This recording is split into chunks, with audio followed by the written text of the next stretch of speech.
Good evening and welcome to Thursday's edition of the Regional News. I am Antonio Dey. We begin with news in Trinidad and Tobago. Prime Minister Kamla Prasad-Bissessar has reprimanded her junior minister, Philip Alexander, for remarks he made that sparked a diplomatic spat with Venezuela's Vice President, Delcy Rodriguez. Alexander, the minister in the Ministry of Housing, suggested that India might nuke Venezuela to protect Trinidad and Tobago after Port of Spain publicly supported U.S. President Donald Trump's decision to deploy military warships in the Caribbean. Rodriguez mocked Alexander's statement in a Facebook post, saying that the only nuclear bomb drop was into the brain of this official's newly taken government, while urging Trinidad and Tobago to prioritize its citizens and avoid Washington's alleged resource-driven agenda. Addressing reporters on Tuesday, Prasad-Bissessar distanced her government from Alexander's remarks, stating, "He was totally out of line.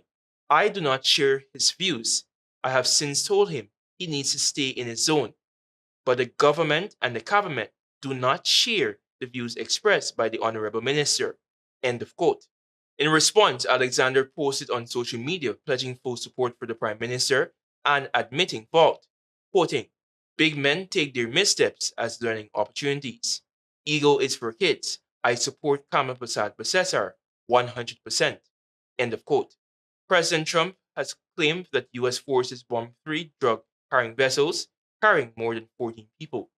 Venezuela has called on the United Nations to investigate what it described as serial executions of its nationals.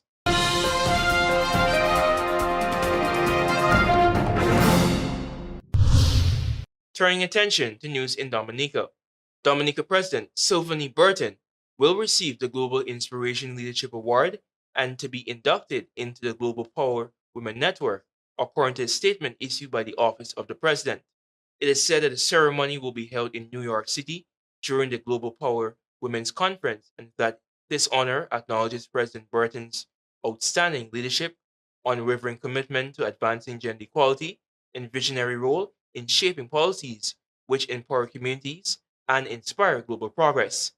The award presentation and her induction into the network will take immediately following her keynote speech at the conference in the presence of global leaders, innovators, and trailblazers.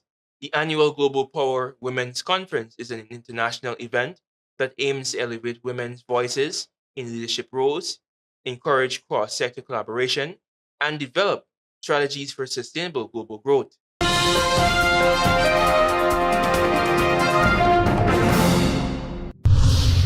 And finally, with some international news. The White House asked federal agencies on Wednesday to prepare plans for mass firings during a possible government shutdown next week, marking a sharp departure from the temporary furloughs of workers typically seen during past shutdowns. The White House's Office of Management and Budget sent a memo to federal agencies and asked them to identify programs, projects, and activities where discretionary funding will lapse on October 1st if the U.S. Congress does not pass legislation to keep the federal government open. Programs that did not benefit from an infusion of mandatory appropriations will bear the brunt of a shutdown, the OBM said in a memo which the White House provided. Thank you for watching.